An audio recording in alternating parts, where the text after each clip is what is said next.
Can you actually change yourself, like fundamentally, and be somebody else, somebody better than who you are? Or are you just the way you are? It's a great question, and the implications are huge. Because if we have control over who we are and can choose who we want to be, that gives us a godlike power over our future, over the unfolding of our lives. And that's very exciting news. But if it's not true, then a lot of what guys like me and you have been doing is kind of a circle jerk. A lot of effort aiming in a direction that is merely a figment of our imagination. And what's worse is it may even be a distraction from who we really are meant to be. Now, before I go any further, I will say I don't have an answer to this, but inherent in who I am, i.e. what's unfolded in my life, I've got a lot of hours, a lot of miles on this road.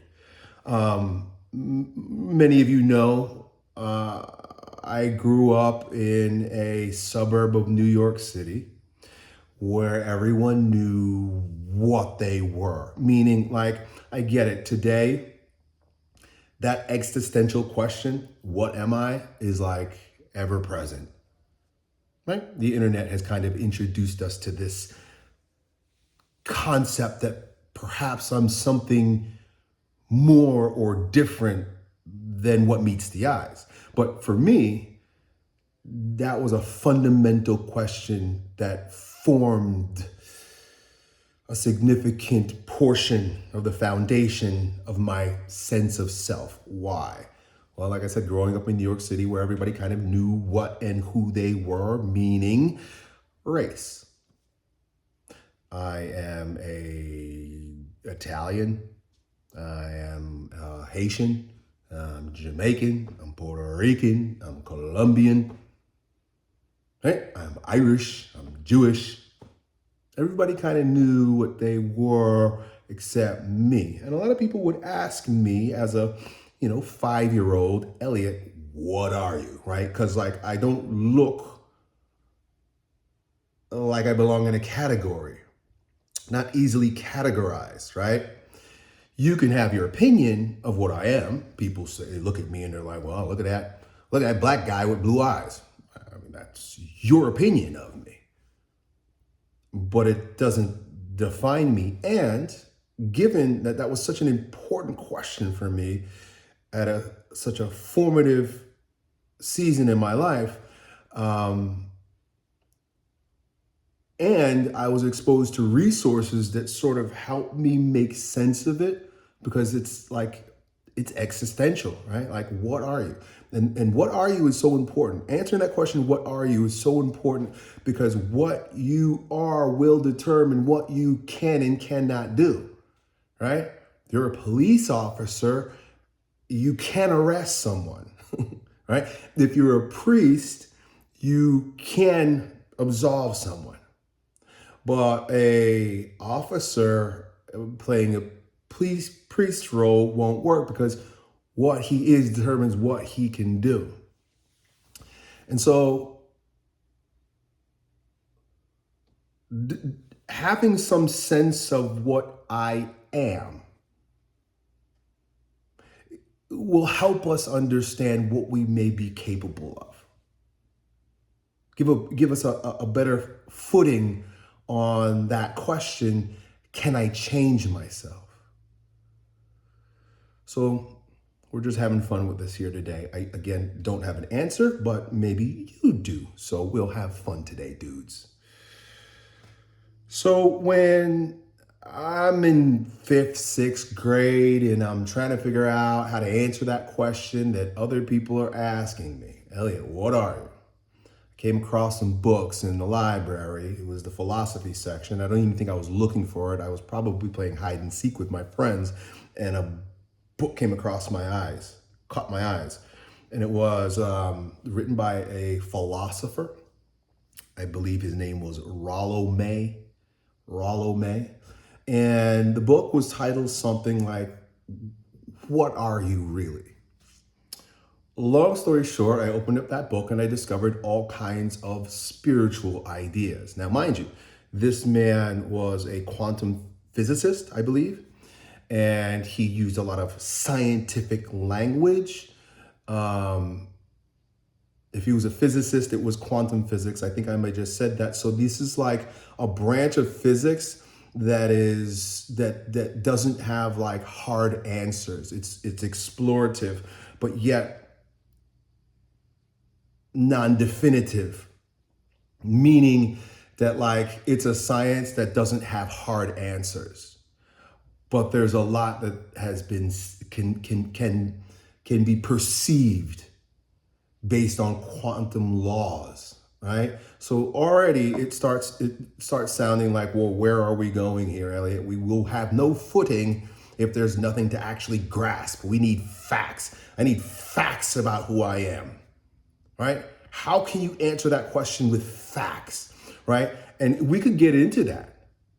But let's recognize that barring quantum physics that claims itself to be a form of physics, science, you're going to have two ends of the spectrum in terms of how to try to answer that question. So I'm lucky that like age 12, I discovered quantum physics and it gave me a little nuance. But they're going to be materialist and spiritualist. Like if you look at it black and white, you're going to generally get some, people are going to give you answers that are going to come from one side or the other. And those that are materialists will say, well, what are you? Well, I mean, I'm clearly this flesh. I'm clearly these bones. I'm what you can see, taste, touch, and smell. This is Elliot, right? That's you, right? I flick you in your forehead. That's it. There you are. And whatever I see, whatever I experience, whatever I can touch is you. And then on the other side of the spectrum, you're going to have like on the far end of the spectrum, you got the spiritualists, right? These are people who are like, you are a spirit having a physical experience. You're not actually this. You're not this. You're something otherworldly that's sort of inhabiting this.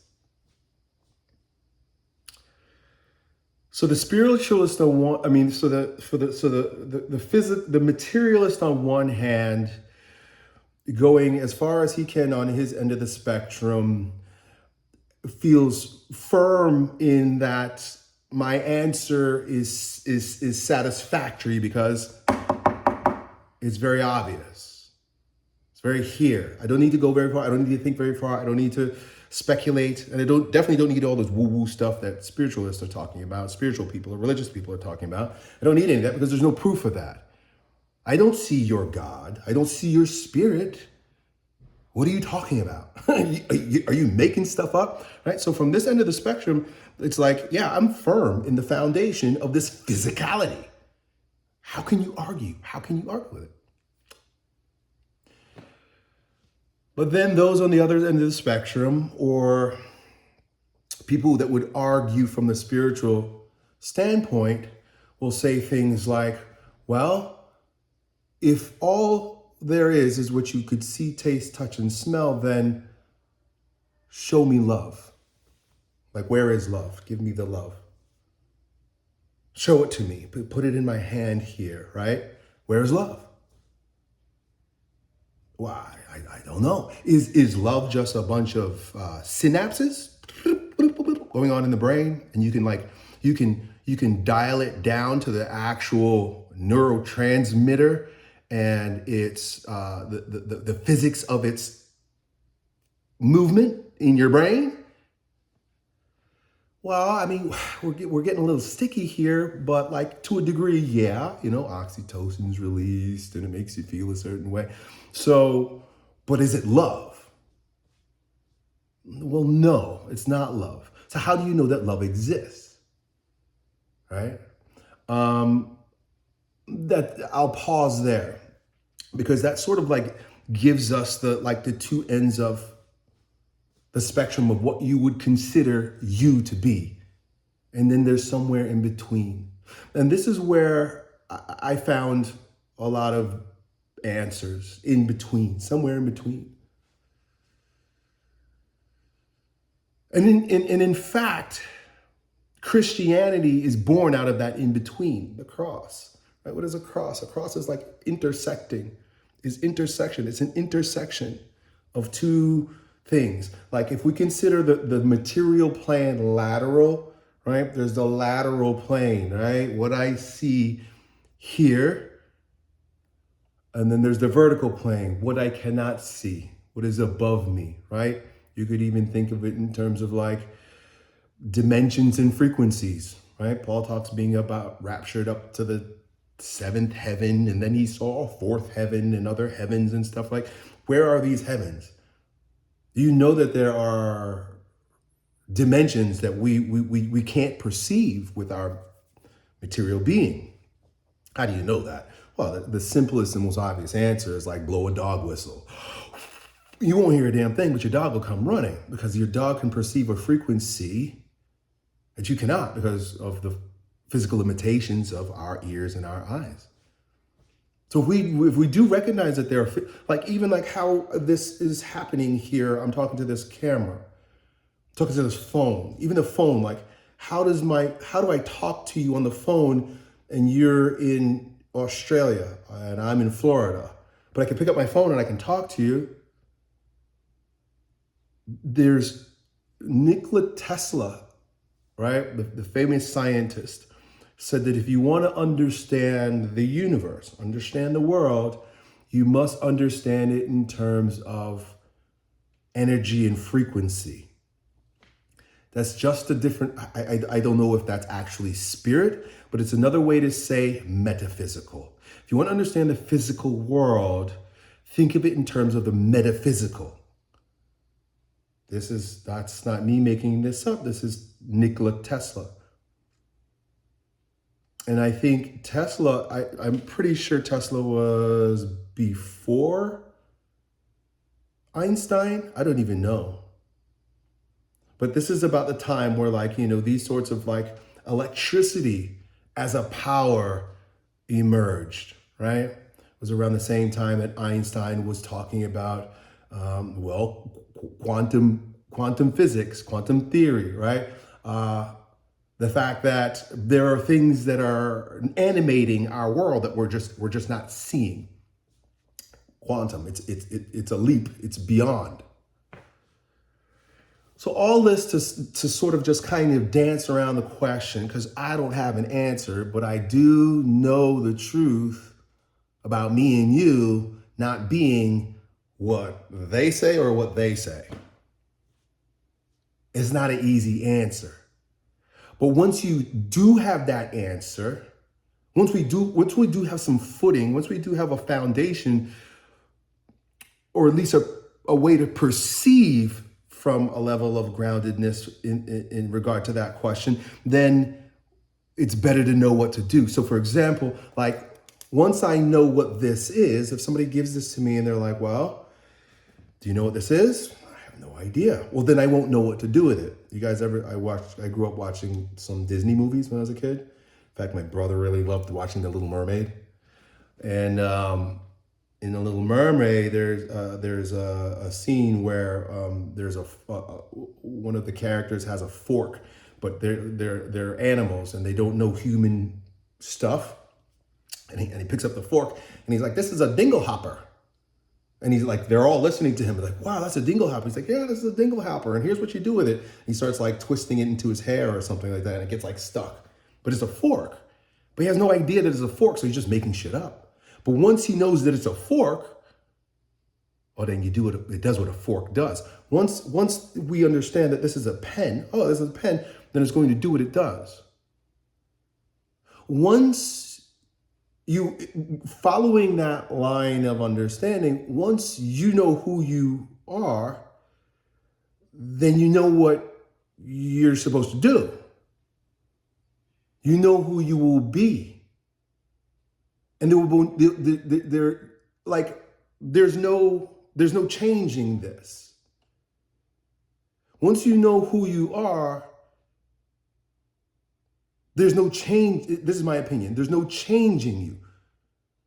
And the journey is not to discover what we're supposed to do or how we're supposed to act. But the real journey is to figure out, am I a pen or am I an eraser? Once you know what you are, then life becomes easy because there's no effort. This pen makes no effort to be a pen. My dog makes no effort to be a cat. This tree makes no effort to be a blade of grass. Once it's understood what it is, then its purpose or what it's supposed to be is very evident. So when we go back to this question about like, can I change me? I don't think it can be answered until we define, well, what is me? Who is me? Who is you? Let's play a few games. If you is only what you see, taste, touch, and smell, which is based on boundaries, right? This is a boundary-driven world. If I throw a punch at you, it will hit the boundary of your skin and you will feel it, right? If you take that fork and stick somebody, they will feel it. We live in a boundary-driven world. If I jump off of a 6-story building, I will hit the boundary of the ground. So there's the perspective of boundaries. And when you live out of just the perspective of boundaries, you're living in a limited world. There are limits. There are certain limits to what you can do. There are certain limits to what's achievable. And we're honoring the fact that there are limits, right? The only reason why water can stay in here is because it's limited by the container. It's limits.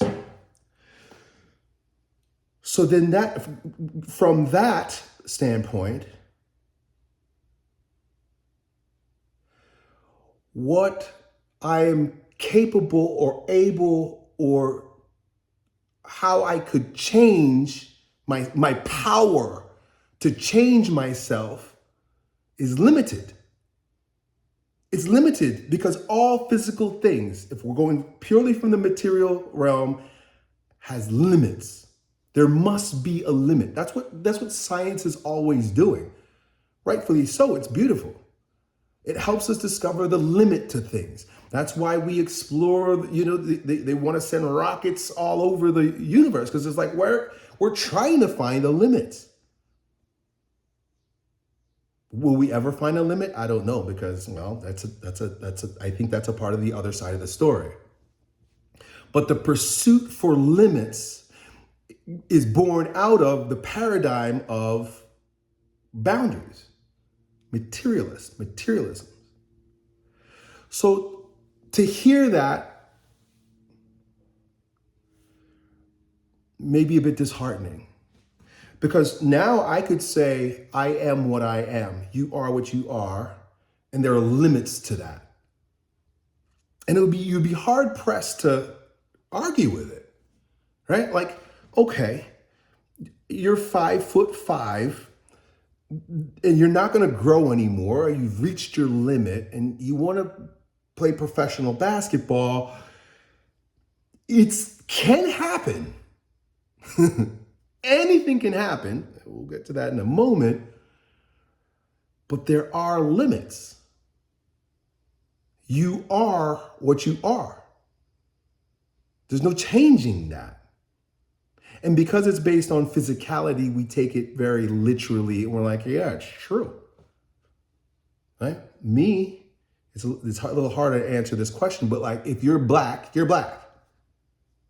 Right? According to the labels of the world. Nobody's actually black. Most people, it's usually shades of brown. Most of us are some shade of brown.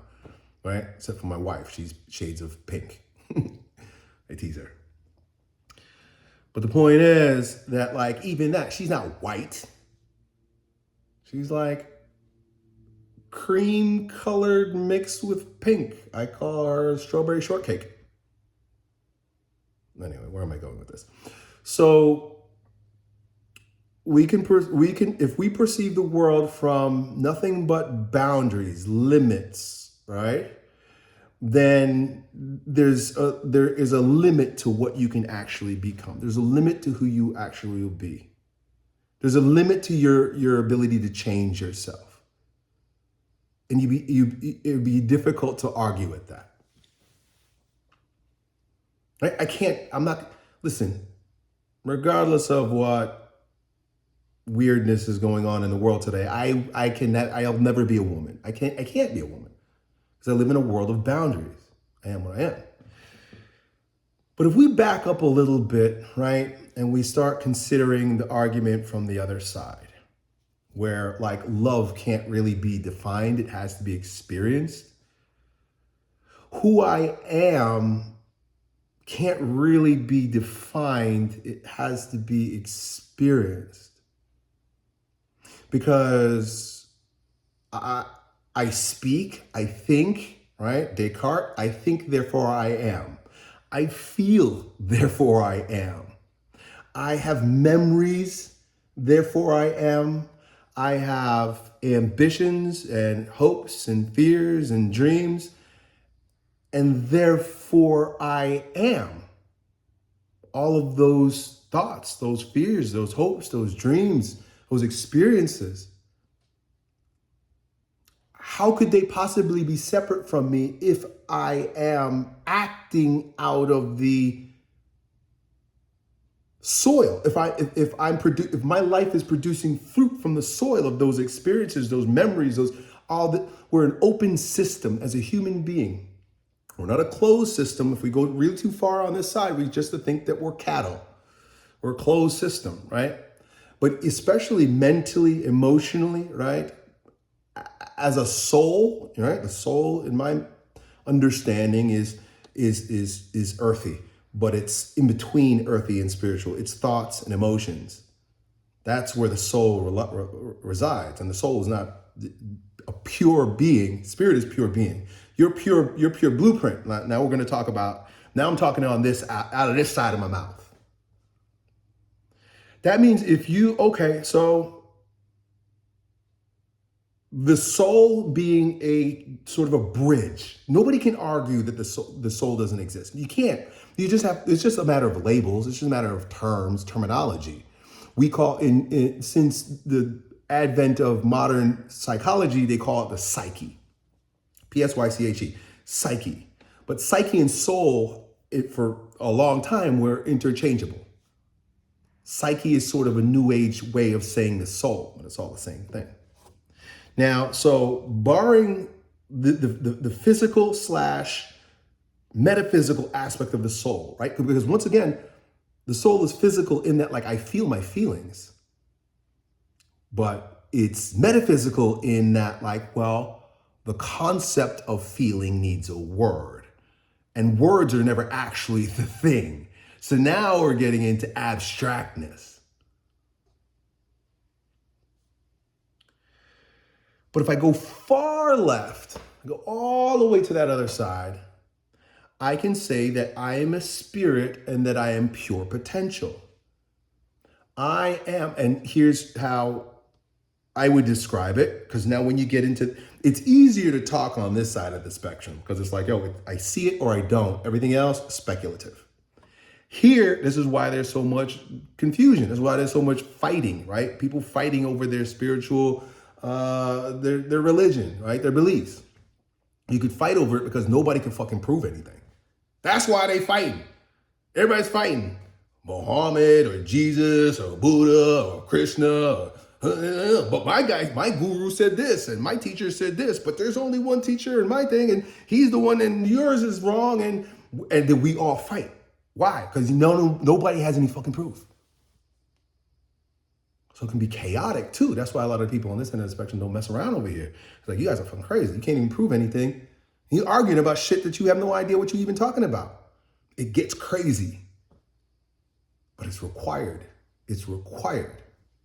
for us to truly have meaning and understanding and to answer the question, can I change myself? Does my personal I have the power to change myself? I don't know. But let's use some examples and arguments from this end of the spectrum, as we did with the materialist. For me to say that I could change myself means I must be able to act upon myself. And for me to act upon myself in such a way to change myself, I would have to somehow be separate from myself. In the same way that this finger can't touch this finger, the tip of this finger cannot touch this finger. Or I can't look at my own eyes or taste my own tongue. How does a thing do to a thing the thing that it wants to do? It can't. You can't work upon yourself like you would a fence. I can work on this fence because the fence is somehow outside me. I can change the fence because it's somehow outside me. But to change me means I must somehow be separate from me.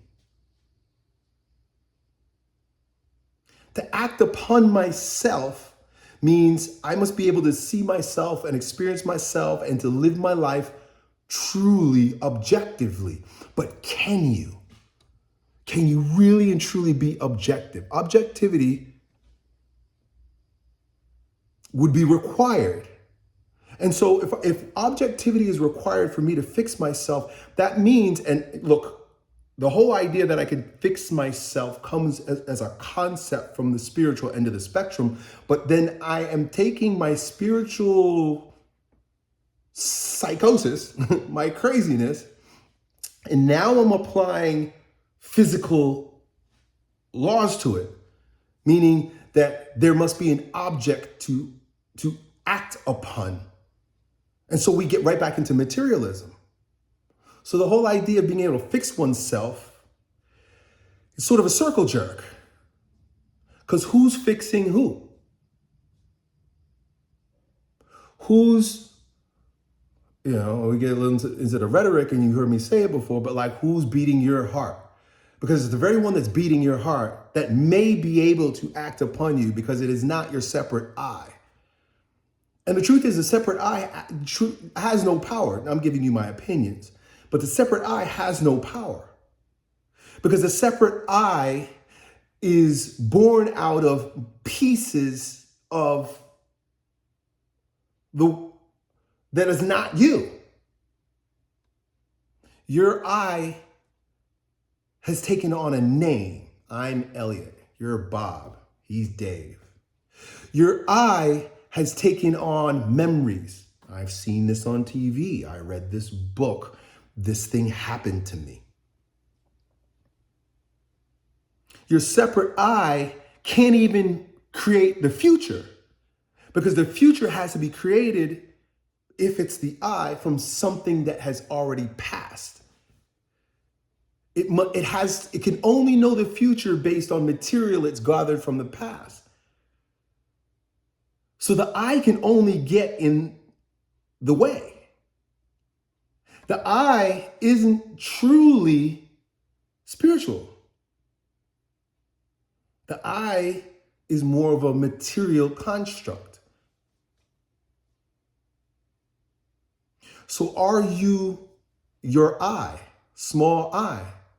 And can the small I act upon the big I, and the I am? Right? I wonder. Jesus gives us a lot of answers in this regard. He says it plainly. He says, I by my own strength do none of these things. It is the Father who wills and acts through me. If Jesus Christ, who's considered by many to be the God man, the perfect man, the avatar man, the man in his fullness, he tells us, look, I can't do anything. I can't do anything. There's nothing that I can do. It is the Father that does these things through me.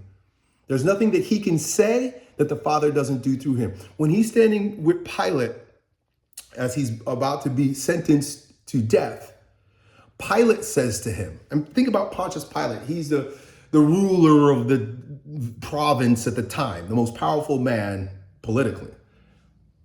And Pontius Pilate says to him, hey, look, dude, I have the power to let you go or to kill you right now. And what is Jesus' answer to him? No, you don't. No, you don't. There's nothing that you can do that the Father hasn't ordained. The only way you'll be able to do anything to me is if God deemed it necessary. It's his game. Jesus Christ in the garden, as he's going to his passion, even the God-man prays and says, oh, Father, if this is not from you, if this is not true, if this is human beings getting in the way, if I'm interfering too much, please take this away. Take this away. I don't want this. But the final prayer is, but your will be done. And I don't think when Jesus says, let your will be done, he's asserting that. I think he's submitting to that. He's saying, his will be done. God's will be done. God's will be done no matter what. If we could fix ourselves, why didn't the God-man Jesus Christ save himself from the cross? He clearly didn't want to go. Otherwise, we wouldn't have the story. And it's significant that they gave us a story that he was crying in the garden saying, please, Lord, take this from me. But he's mature enough to understand the truth that it's not up to him. If I can fix myself, if I can change myself, then why couldn't Christ save himself? You might say to yourself, well, because God willed it. Okay. Has God stopped willing? Has God stopped willing in your life? Has God stopped willing in the world? Did God just set creation in motion, step away, and then just like one day said, you know what? I'm going to send Jesus Christ. And then he sends Jesus Christ and he backs out again? God has never stopped acting. His will has never ceased.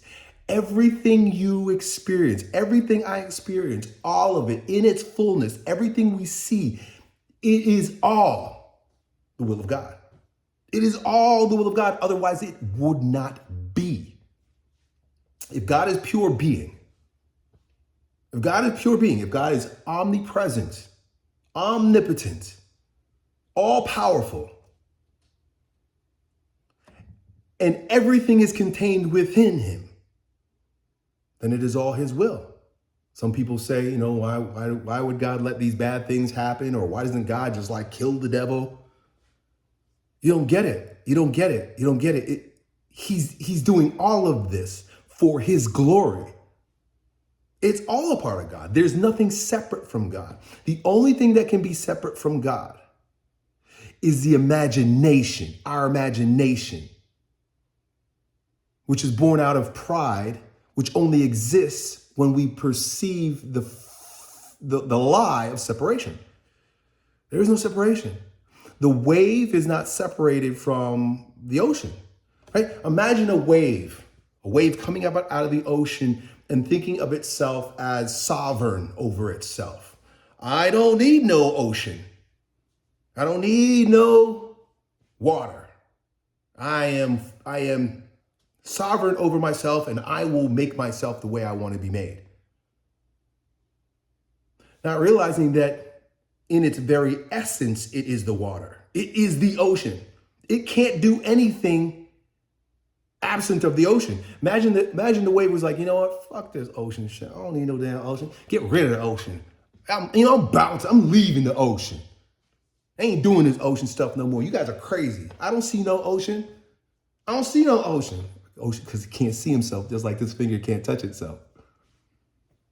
But you see how silly it is for that wave to be like, yo, I don't need no ocean. It's just as silly for that wave to say that I don't need no ocean as it is for you and I to say, I'm going to act on myself and I'm going to fix myself. I don't think we can fix ourselves. I don't think we've been called to fix ourselves. Jesus gives us all kinds of advice in the Bible, and it usually sounds like this: abide in me. That's usually what he's saying. He's saying, abide in me. He says, follow me. Do what I do. But he don't say fix yourself. He says, apart from me, you can do nothing. Apart from the Father, I can do nothing. What does St. Paul say? St. Paul, the good that I want to do, I don't do, and the bad things I don't want to do, I do. But it's not I. I die and rise in Christ. Meaning, I can't fix those things. I'm not trying to fix those things. I was never called to fix those things. I wish, out of my desire for purity or whatever the ego has offered me, to do different than that. But I, of my own will, have no power over that. The only thing you can do is die and be reborn. That's it. That's all. How do you die? Unless you take your own life.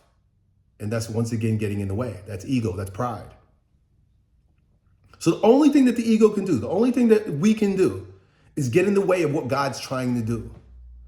Every good thing in my life came easy. But the problem with that, oh God, there's so many problems, so many rabbit holes we can go down right now. Let me just finish that statement. All the best things in my life came easy. They came easy. Not because I didn't do anything, but because I didn't go against the grain. I wasn't going against resistance. My fears and my desires were subdued to the flow of God's grace.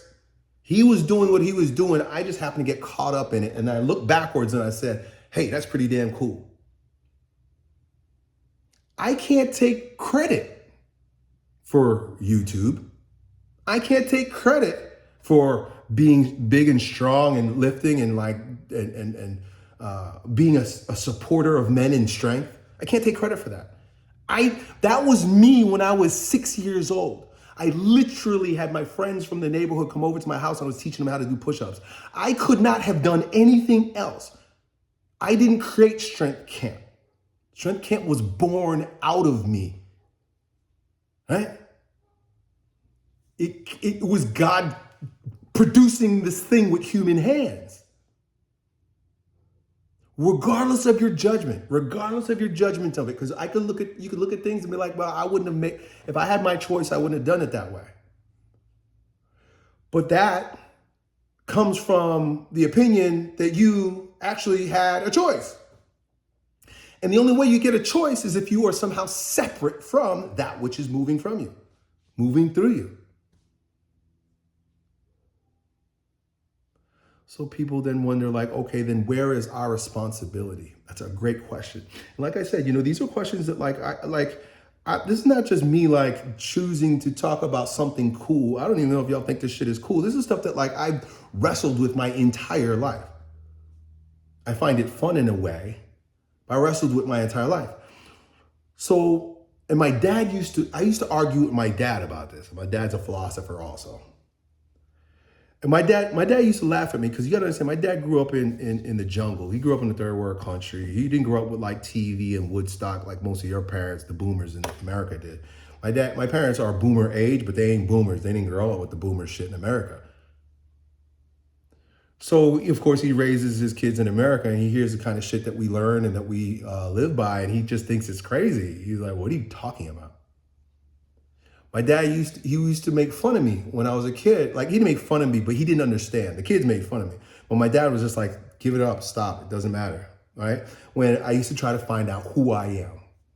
And, as I got older, my dad shit talked. So he's like, as I was getting older, he's like, figure out who you are yet, Elliot? Figure out who you are yet? Do you know who you are yet? And I understand, I get it now. Because to him, it's a joke. I understand why it's a joke. That's like this finger trying to figure out,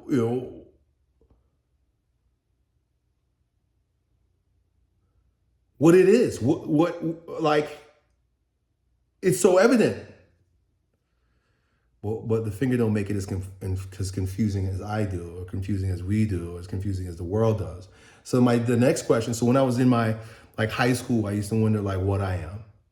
And then I must have got a satisfying answer because, quantum physics and religion helped me. I was like, okay, good, I'm satisfied. But then the next circle jerk, the next mind fuck came when I probably was in my 20s, and when I discovered personal development, self-help. So I really thought that I could change myself. I really thought I could change myself. I did all kinds of things to try to change myself. I know you've tried to do things to change yourself. But I, by my own will, can do nothing. I couldn't change myself. The only thing that you could do, which is not even the doing, is to strip away anything that is distracting you from actually being you. 90% of what we think is us is just shit that we laid on top of ourselves and then tried to do something with. When the truth is that a dingle hopper is a dingle hopper, no matter what a fork ain't a dingle hopper, no matter what you call it, what you try to do with it, it's a fork. A dog is a dog, no matter what you try to do it. I don't care if you put lipstick on a pig, it's still a pig. They say you could take a man out, you could take a girl out of the trailer park, but you can't take the trailer park out of the girl. You take a man out of the hood, and you can't take the hood out of the man. I think in many ways this is true. So then what do we do? What do we do? What do we actually do? I think it's getting out of the way so that God's grace and mercy rule the day. And once we accept that, then you can say, like I say, it's just the way I am. It's just the way I am. I accept the way I am. And that's been the hardest thing ever, especially in a world that tells you that that's not good enough. You need to work harder, Elliot. You need to try harder, Elliot. You need to battle against yourself a little bit more. You need to fix yourself up here a little bit better. You need to be a little bit more disciplined, maybe a little bit more committed. Sprinkle a little bit of this, a little bit of that, and create a new morning routine, and voila, you're on your way to being a whole new person. Nope, sorry. That's you doing a bunch of shit. That's all it is. It's you doing a bunch of shit trying to play God of your own life. There is nothing that you can do that is good if it's outside of God's will for you. There's nothing that I can do that is good that is outside of God's will for me. That's why I look at my life and I realize everywhere I fell apart was me trying to do it, trying to fix something. In every season of my life that has been abundant, it was me in complete ignorance. Complete ignorance. They talk about levels of awareness. You know that you don't know that you don't know. The two ends of the spectrum are actually the best places to be. If you don't know that you don't know, that's actually pretty cool. Because you're going to get and you're going to be and you're going to live the way you're supposed to, because I don't know that I don't know. So there's no disenchantment. There's no dissatisfaction. We're far more dissatisfied in our culture than our great-great-grandparents were, because we know what other people are doing. But if you don't know, and you don't know that you don't know, there's no dissatisfaction. Our great-great-grandparents, I was reading about how the medieval serfs had better lives than us. And I believe it. They worked far less than we did, and they had less distractions than we do. The only reason why we're confused, or a big part of the reason why we're confused, is because of all the distraction of seeing all the things that all the other people are doing, which gives us options, that gives us paralysis by analysis. But if you don't know that you don't know, man, ignorance is bliss. It literally is bliss. And you hear that and you're like, I don't want to be ignorant. I don't want to have that. But do you want peace? The peace that surpasses all understanding? That guy's got it. You don't know that you don't know. You know that you don't know. That's pretty bad, because now there's angst. You know that you don't know. You know that you know. Now I know, and I know that I know. That ain't no good either. Because that gets us in trouble with ego. I know that I know. Oh, do you really know? No, but I think I know that I know because why? Well, I heard, or I saw, or I read. Okay. For the most part, that's a distraction. And to know that you know. Do you ever see these like memes on Instagram? Like it's a bell curve. And on one end of the spectrum, you have like a dummy, like a straight up dummy. And he's like, one tooth in his mouth. And he's like, oh, God is real. God is real. Duh. And he's like a dummy. And then you have the bell curve at the top. And you have like all of the people who know that they know or know that they don't know. But it's usually the people that know that they know. And they're like they're just very adamant about the facts that they've gathered about why God is not real. And then on the other end of the spectrum, you have like the monk, right? He usually has like the black hood, and you could tell he's been like praying and meditating for ages. And he's like, they give like the brain exploding, like God is real. So it's like the two ends of the spectrum are where life actually happens because there's no pride in the middle. But the majority of people here in the middle. Me, I don't know. I think I'm slightly retarded, but kind of a genius at the same time because I don't think like people in the middle. And I'm not taking pride in that either. I'm just like saying, it's who I am. It's just who I am. Don't try to be like me. Don't try to be like me. Don't try to change yourself. Be. It's the hardest, strangest thing.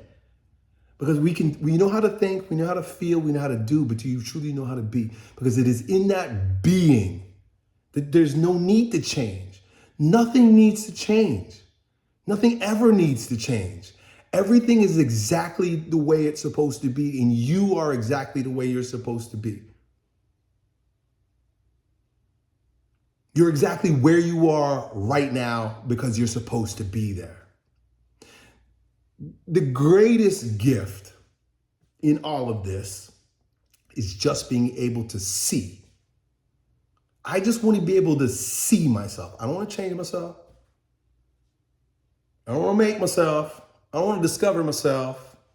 I want to be honest about myself. You got to be honest about yourself. And when you're honest about yourself, you can say, hey, I kind of suck at this. Do I need to fix that? No. Jesus Christ never said, fix yourself and follow me. Right? I don't have to fix myself. I can't fix myself. It's like he says, I am the branch, you're the vine. Right? Or you're the vine, I'm the branch. I don't know, it doesn't make sense to me. But essentially he's saying like, yo, I'm the tree and you're the leaf. What the fuck you gonna do without me? You ain't doing anything without me. So I think we can give it all up completely. And I know this is going to like sound to a lot of people like apathy. But the difference between abandonment and apathy is that abandonment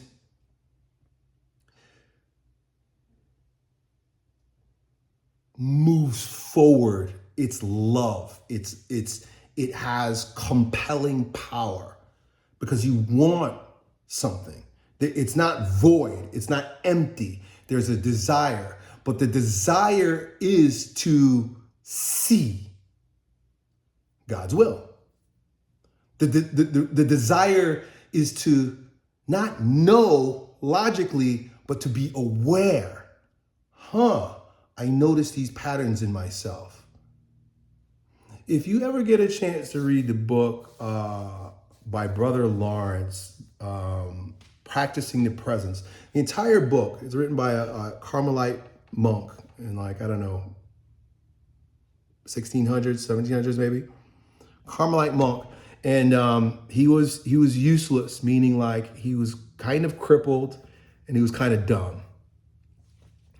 And the entire book is about basically how he lives in God's presence, which is pure mercy and grace. And no matter how much he screws up, he's like, well, God, I'm dumb.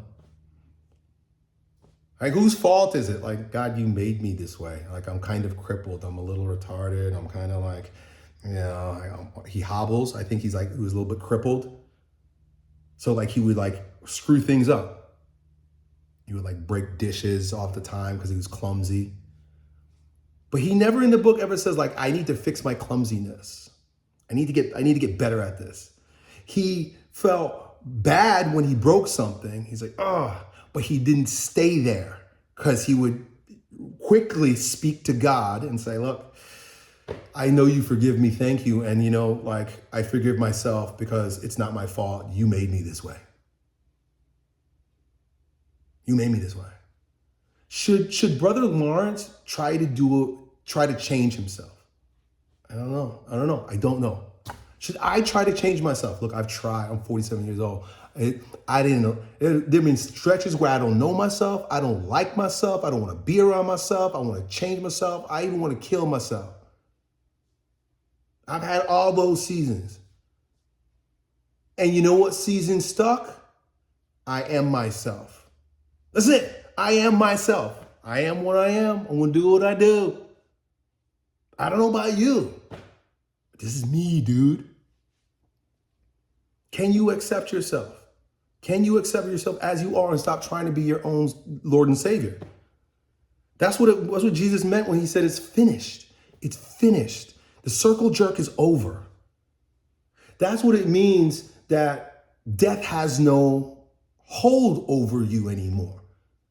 That's what eternal life means. You know this body's gonna die. But eternal life is not resting in the thoughts, the ways, the beings, and the misunderstandings of the mind, but resting in the truth that is pure love.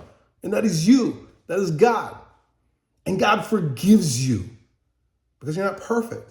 Can you forgive yourself? Like all these, self-help, gurus, like they're masochists. I know because I've done it. For me, lifting in the gym and beating myself up in the gym, like that literally came naturally. Building muscle for me, like you would say, oh, Elliot, well then what do? You just lay around and don't do anything? No, you do the divine action as it's being produced in you. But once again, there's too many distractions.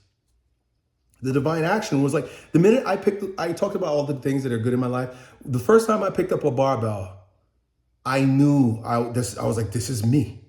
This is me. Oh my goodness, this is me. 37 years later, that's how people know me. I didn't do that. That was God acting through me. And it happened gracefully. That's how I know it wasn't for me, because everything that I do is hiccups. It's herky-jerky. It's disgraceful. So just a little Sunday rant for you guys. Listen, can you change yourself? Have you ever actually changed yourself? Or is what you've become what you were to become? Nobody really knows the answer to that. You can't really know the answer to that, but you can choose to believe you did it. But I would argue, you couldn't do anything. You can't do anything. You can't change yourself. You can only become who you were meant to be. And you can't even do that. All you can do is get out of the way. So if you look back, and like I look back and I would say, well, I lifted those weights. I picked up those barbells. I didn't put that food in my mouth. No, that was God. It was God doing all those things. God gave me the genetics. He gave me the opportunity. He gave me the impetus and the desire. I didn't choose any of that. I didn't choose to live in a world at a time when barbells even fucking existed. Barbells exist. They didn't always exist. How did that happen? Did I make that happen? Cooperation, awareness and cooperation. I'm thinking about all the elements, like the ingredients of, living this life. Awareness, right? Truth. I just want to know the truth about me. I don't want to fix me. I just want to know my tendencies. I want to know the truth about me. No lies. All of it, the good, the bad, and the beautiful. Good, the bad, and the ugly.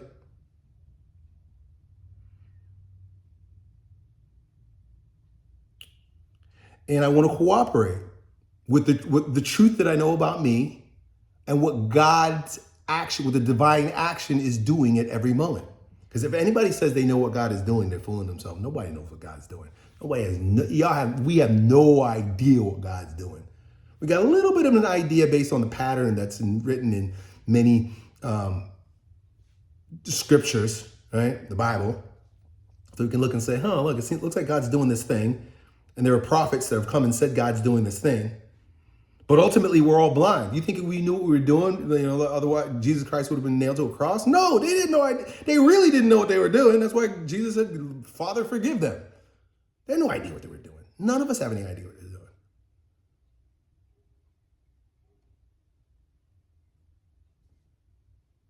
So what do you do? Well, that's really the question. You don't do. We don't do.